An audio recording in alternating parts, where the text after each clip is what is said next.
Welcome to Guide Guru. We hope this video helps.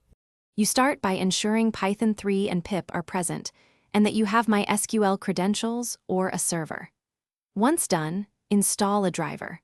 Run pip install MySQL connector Python for Oracle's connector or pip install PyMySQL for a pure Python client.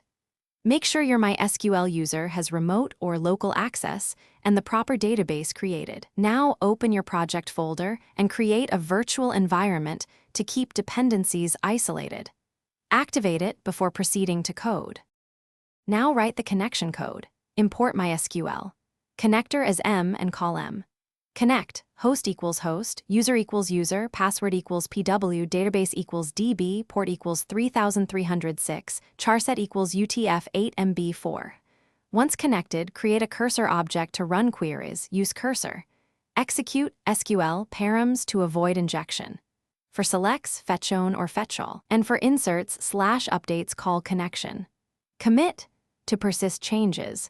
Make sure to set auto commit off if you need transactions and close the cursor after use to free resources. Finish by closing the cursor and connection. Preferably use a with style context manager or try /finally to guarantee cleanup. If you hit errors, print full exceptions and verify host, port, firewall, and MySQL grants for the user. Once done, enable driver logging or increase verbosity to see protocol issues. One key troubleshooting tip.